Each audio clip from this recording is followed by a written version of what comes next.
3 տարվա պատերազմի ընթացքում Ռուսաստանը նման բան չէր տեսել։ Գիշերն աննախադեպ էր Մոսկվայի, մերձմոսկովյան շրջանների Բրյանսկի, Բելգորոդի, Ռյազանի, Կալուգայի, Լիպեցկի, Օրլովի և Վորոնեժի բնակիչների համար։ Ռուսաստանի հակաօդային պաշտպանության համակարգերը մի քանի ժամում 337 անօդաչու թռչող սարք են խոցել։ Սա ուկրաինական դրոնների ամենախոշոր հարձակումն է 2022-ի փետրվարին սկսված պատերազմից ի վեր։ Ամենաթեժը Կուրսկի մարզի ուղղությամբ էր։ Մոսկվայի մարզում հայտնի է 3 զոհի և 20 վիրավորի մասին։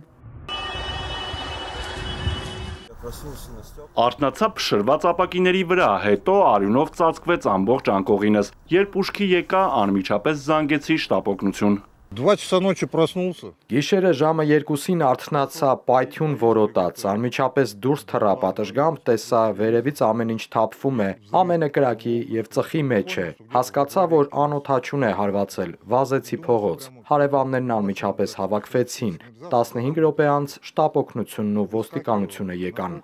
Տուժածների մեջ կան երեխաներ, մեծ վնաս է հասցվել բնակելի շենքերին, այրվել են տասնյակ ավտոմեքենաներ, տարբեր վայրերում հրդեհներ են բռնկվել, կան ավերածություններ։ Մոսկվայի Վնուկովո, Դոմոդեդովո, Շերեմետյևո և Ժուկովսկի օդանավակայաններում թռիչքների ժամանակավոր սահմանափակումներ են մտցվել։ Պետդումայում դրոնների հարձակմանն ի պատասխան առաջարկել են Ուկրաինային հարվածել օրեշնիկով։ Անդրադառնալով գիշերային հարձակմանը, Պեսկովը նշել է, որ Կիևը հարվածում է բնակելի տներին, իսկ ռուսական կողմը ռազմական նշանակետերին։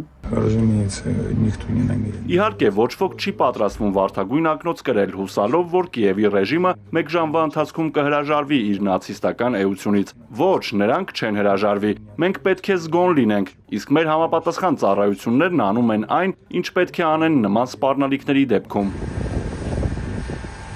Հուրուկրակ է թափվում նաև ուկրաինացիների գլխին։ Ռուսաստանի օդուժն ուկրաինական տարածքների ուղղությամբ հարվածել է Իսկանդեր բալիստիկ հրթիռով և 126 անօդաչուներով։ Ուկրաինական ՀՕՊ-ը խոցել է Իսկանդերն ու 79 դրոն։ Վնաս է հասցվել Դոնեցկի, Օդեսայի, Խարկովի, Սումիի և Կիևի մարզերին։ Օդեսայում պայթյուններ են որոտացել, հրդեհ է բռնկվել։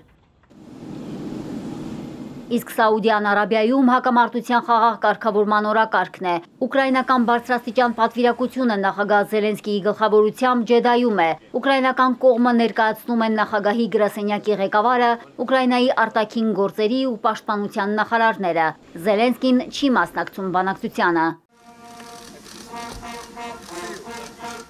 Փոխարենը հանդիպել է Սաուդյան Արաբիայի արքայազնի հետ, քննարկվել են պատերազմի դադարեցմանն ուղղված քայլերը։ Ուկրաինայի նախագահի առաջին բորտից հետո Ջեդայում վայրեջք է կատարել նաև Մարկո Ռուբիոյի օդանավը։ Ամերիկյան կողմը ներկայացնում են պետքարտուղարն ու նախագահ Թրամփի անվտանգության հարցերով խորհրդականը։ Ամերիկացի գլխավոր դիվանագետը հայտնել է, որ հանածոների գործարքը կարևոր է, բայց օրակարգի գլխավոր թեման չէ։ Մարկո Ռուբիոյի խոսքով սա առանցքային նշանակության հանդիպում է Կիևին ամերիկյան ռազմական օգնության վերականգնման համար։ Ջեդայի հանդիպումը Կիևի ու Վաշինգտոնի առաջին շփումն է Սպիտակ տան օվալաձև սենյակում Զելենսկի-Թրամփ բախումից հետո։ Ռուսների հետ բանակցություններին մասնակցած ամերիկյան եռյակից Մերձավոր Արևելքում Թրամփի բանագնաց Սթիվ Ուիթքոֆը պատրաստվում է այցելել Մոսկվա Ռուսաստանի նախագահի հետ բանակցելու։ Կողմերն ակտիվ աշխատում են երկու առաջնորդների հանդիպումը հնարավորինս շուտ կազմակերպելու համար։ Մարիկ Օստանյան, Էպիկենտրոն։